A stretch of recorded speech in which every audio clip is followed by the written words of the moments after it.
Le Beauvau de la sécurité a commencé lundi. Prévu pour durer 4 mois, il va réunir tous les 15 jours syndicats de police, gendarmerie, élus, avocats et personnalités. Son objectif, selon Gérald Darmanin, je cite, « aboutir à 7 ou 8 propositions très fortes que je proposerai au président de la République. L'idée, c'est d'avoir une grande loi de programmation du ministère de l'Intérieur qui soit prête avant l'élection présidentielle, en référence à la loi d'orientation et de programmation de la sécurité intérieure, la LOPSI, prévue en 2022. Insécurité, le Beauvau de la sécurité va-t-il apporter des solutions? Et pour le moment, vous êtes 95% à dire non sur Twitter. Avec nous pour en débattre, une des voix et même une des vraies voix de Sud Radio, Philippe Bilger, ancien avocat général et président de l'Institut de la Parole. Bonjour. Bonjour Philippe David. Et un flic qu'on connaît bien, un ancien flic, Bruno Pomar, fondateur du RAID, auteur du livre Flics d'élite dans les banlieues, publié chez Anne Carrière. Bonjour Bruno. Bonjour les Philippe, bonjour. Ah oui, c'est les Michel contre tous là. Oui. Alors je vais commencer avec une question un peu provoque. Philippe Bilger, quand je veux enterrer un problème, je crée une commission, disait Clémenceau, ancien ministre de l'Intérieur d'ailleurs. Le Beauvau de la sécurité, est-ce que c'est pas un énième comité Théodule ou comité Théodore ? Je serai moins provocateur que vous, mon cher Philippe, mais je ne suis pas loin d'aller un petit peu dans votre registre. Puis-je vous demander simplement une question technique. On a jusqu'à quelle heure ? 9h25. Parce que je ne voudrais pas monopoliser la parole, même si c'est un bon moyen de régler le débat. Sérieusement, le Beauvau de la sécurité en lui-même est une excellente initiative. Ça fait longtemps que je regrettais qu'on n'ait pas réuni un certain nombre de forces qui ont besoin de se parler et de dialoguer. Mais évidemment, à la fois, c'est un Beauvau de la sécurité qui, me semble-t-il, va s'attacher à un certain nombre d'activités de dysfonctionnement de la police, notamment sur le plan matériel et sur le plan de la quotidienneté.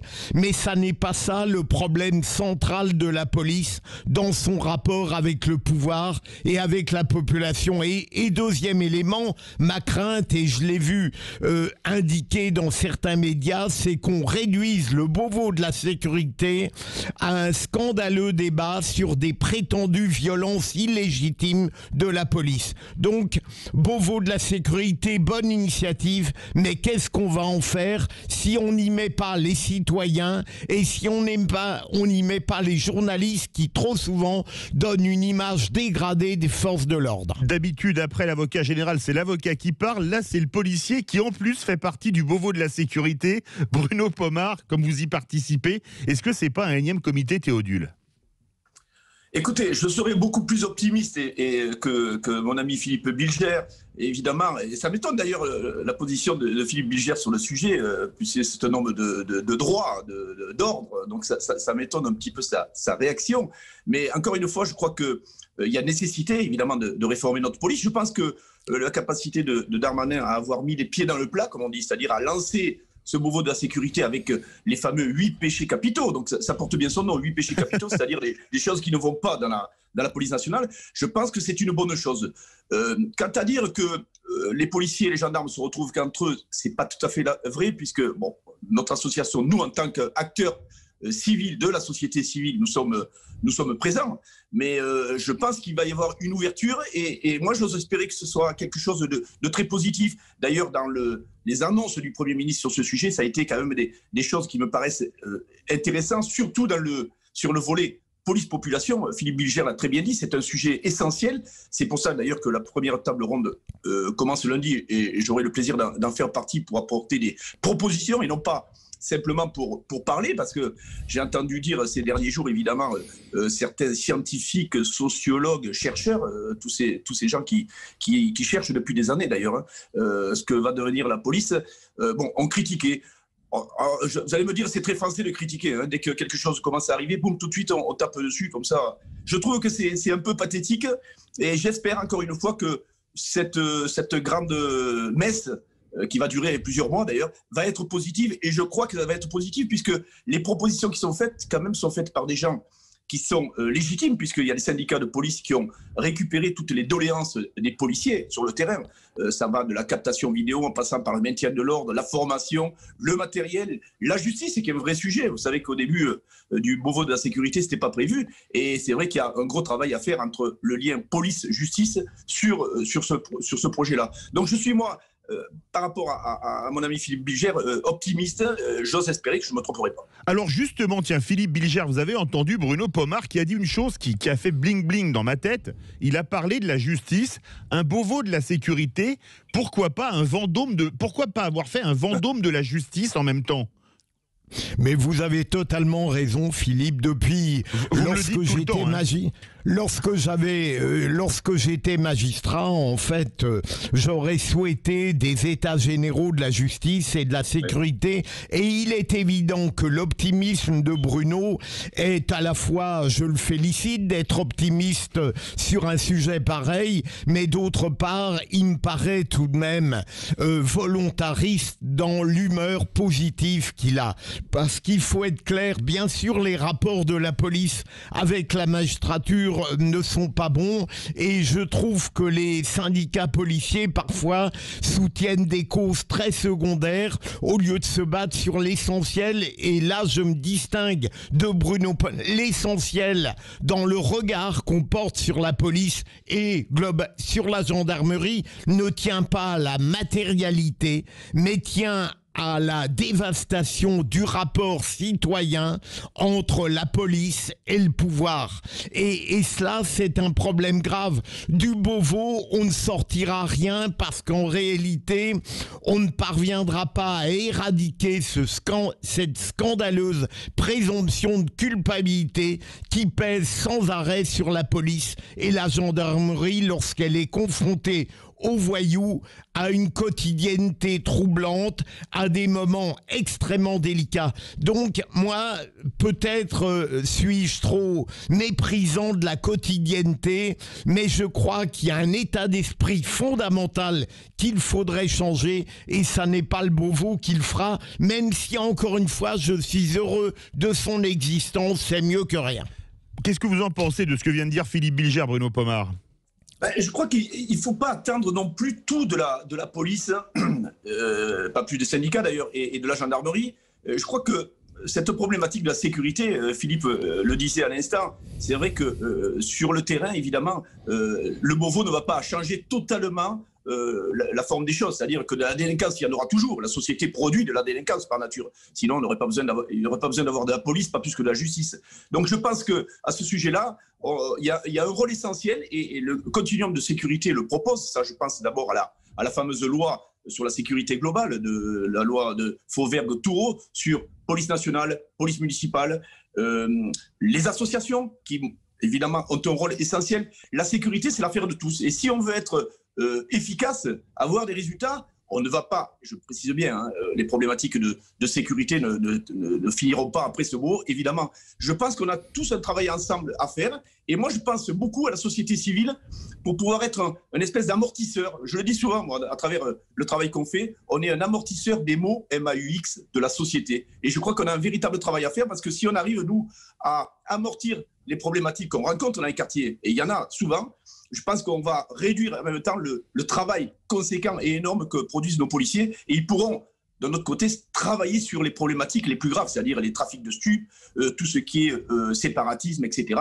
Là, ils auront beaucoup plus de facilité à travailler. Je crois que c'est, encore une fois, la sécurité, l'affaire de tous, et j'ose espérer que ce Beauvau en fera partie à travers les multiples tables rondes qu'il y aura.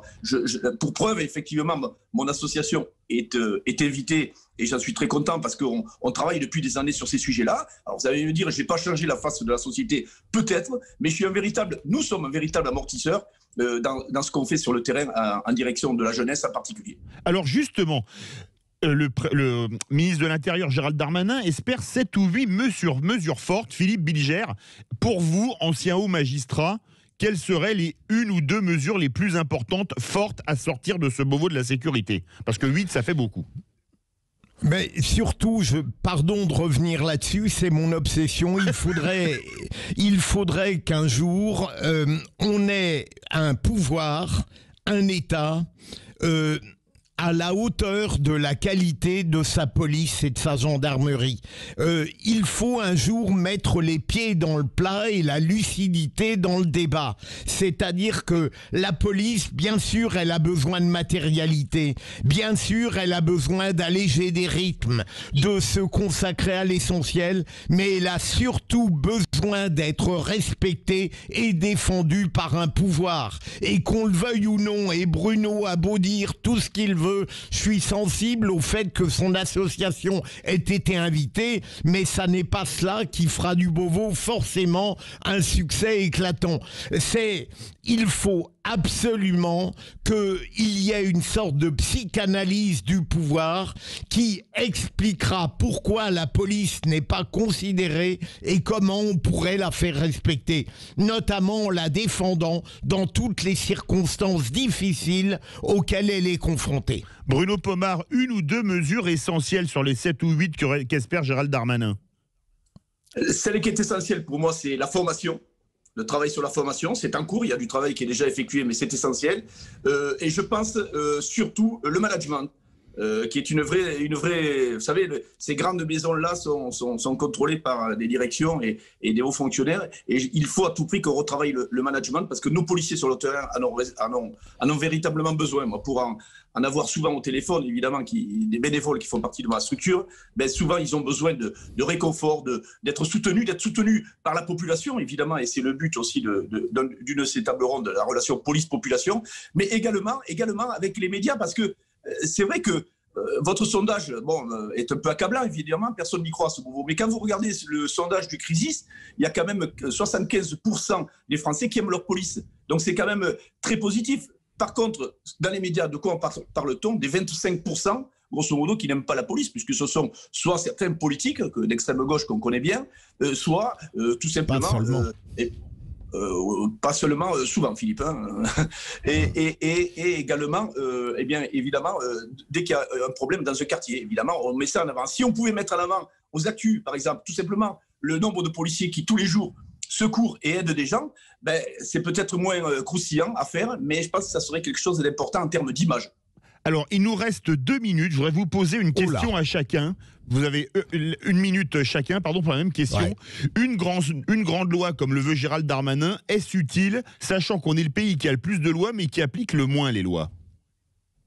Absolument, Philippe, là c'est un sujet, un autre chapitre. Si j'avais voulu être cynique, bien sûr, j'aurais approuvé Bruno en disant c'est formidable ce Beauvau, mais profondément c'est le problème français, on ne sait pas appliquer les textes ou on fait semblant de laisser croire aux citoyens qu'une loi est une action. Mais si je pouvais, je fonce là-dessus. J'ai été frappé, on a le Beauvau de la sécurité, mais d'un autre côté, on a un pouvoir qui laisse une Assa Traoré dire que la police tue les Arabes, les immigrés et les Noirs, mais là, on n'a pas besoin de Beauvau de la sécurité pour protester, on a juste besoin de courage, et c'est ce qui manque. Bruno Pomar, les lois qui ne sont pas appliquées, ça pose quand même problème de faire une grande loi si on ne l'applique pas.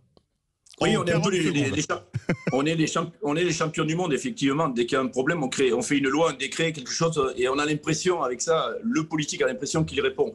Et en fin de compte, pas souvent. Non, je pense que là où il faut compter, c'est que on puisse avancer, je pense à la loi sur la sécurité globale de Fauvert-Toureau, c'est qu'on puisse avancer pour éclaircir toutes ces problématiques qui vont servir à nos policiers, je pense à la captation vidéo, entre autres, au maintien de l'ordre, ça c'était important, et à tous les aspects de contrôle avec l'IGPN. Je pense que c'est des éléments importants parce que ça concerne le travail de nos policiers et l'efficacité du travail. Merci beaucoup à tous les deux. Merci Bruno Pomar, fondateur du RAID, auteur du livre Flics d'élite dans les banlieues, publié chez Anne Carrière et qui participe au Beauvau. Merci beaucoup Philippe Bilger, grande voix, vraie voix de Sud Radio, ancien avocat général et président de l'Institut de la Parole. Verdict sur Twitter, vous êtes 96% à penser que le Beauvau de la sécurité ne va pas apporter de solution.